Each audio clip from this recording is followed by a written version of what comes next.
sen buncha shirin, so'zlaring shuncha shirin.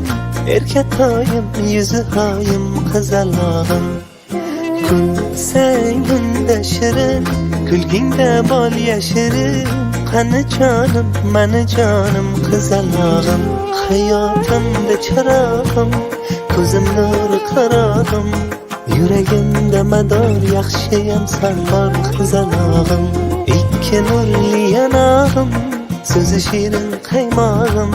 Dilim senga xumor, yaxshiyam sen bor, qizalog'im.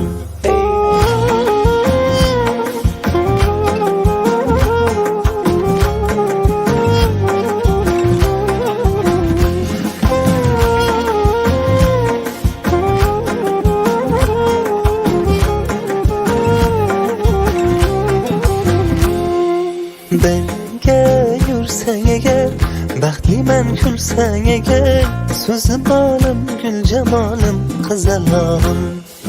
Aytginni tilaging, buncha go'zal ko'ylaging. Ko'zi chog'im, qo'g'irchog'im, ko'zmi chog'im. Hayotimda chirog'im, ko'zim nuri qarog'im. Yuragimda mador, yaxshiyam sen bor, qizalog'im. Ikki nurli yanog'im, so'zi shirin qaymog'im. Dilim senga xumor, yaxshiyam sen bor, qizalog'im. Hayotimda chirog'im, ko'zim nuri qarog'im. Yuragimda mador, yaxshiyam sen bor, qizalog'im. Ikki nurli yanog'im, so'zi shirin qaymog'im.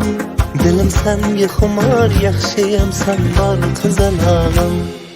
Hoy sen buncha shirin, so'zlaring shuncha shirin. Erkatoyim, yuzi hoyim, qizalog'im. Kulsang unda shirin, kulgingda bol yashirin. Qani jonim, mani jonim, qizalog'im. Hayotimda chirog'im, ko'zim nuri qarog'im. Yuragimda mador, yaxshiyam sen bor, qizalog'im. Ikki nurli yanog'im, so'zi shirin qaymog'im. Dilim senga xumor, yaxshiyam sen bor, qizalog'im.